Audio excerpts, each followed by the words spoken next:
bango tuba kokima mbango di anotisa teki waya mtara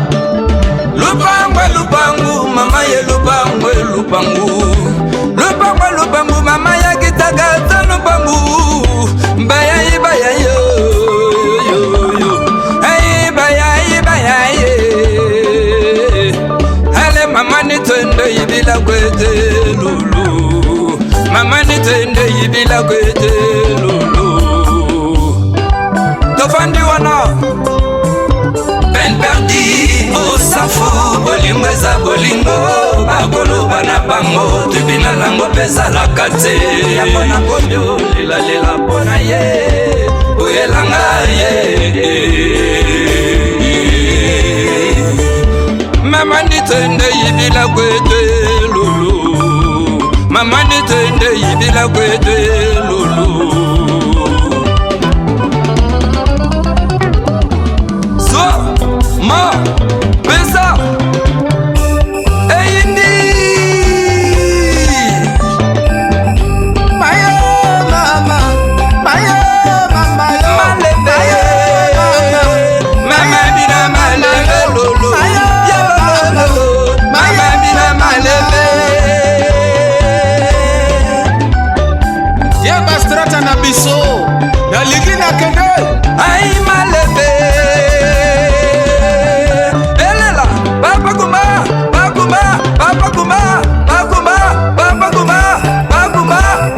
elela lisosodi papa kuma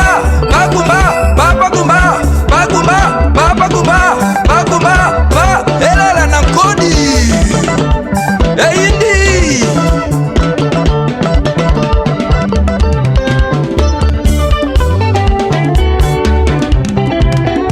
ye afinga kate mwasi kofinga mobali te kofinga te mobali kofinga mwasi te kofinga te yo kofinga kabatu te kofinga te ata omeli masanga na yo kofinga te mwasi afingi mobali te kofinga te mobali kofinga ka mwasi te ye afinga kate antuke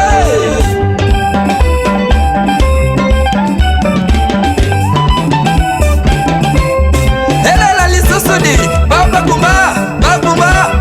elela lisusudi, Papa Kuma, Papa Kuma, dokwei. Awande kote tokitaka na se, eidi. Ale tigira pasi, atika, atika, ale tigira pasi, atika, atika, na se, fanda na se, yo, fanda na se ko, fanda na se, ale tigira pasi, atika. teki wanzwa waya mtara ruka waya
Rumbidzai na kivindi Koko kaita vapinde musvitsa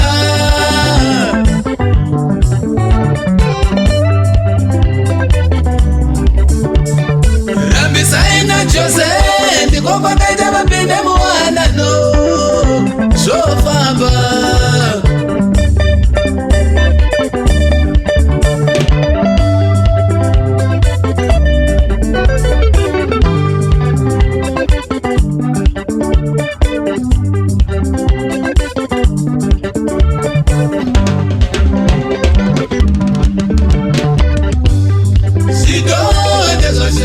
Saka musamurambidze marongero ndashe Pamwe pacho munzwe ivo Zvidonde zvashe Saka musavarambire marongero ndashe Pamwe pacho vanzwe ivo Zvidonde zvashe Musavarambire marongero ndashe Pamwe pacho vanzwe ivo Zvidonde zvashe Saka musamurambidze marongero ndashe Simwe nguva munzwe ivo Zvidonde zvashe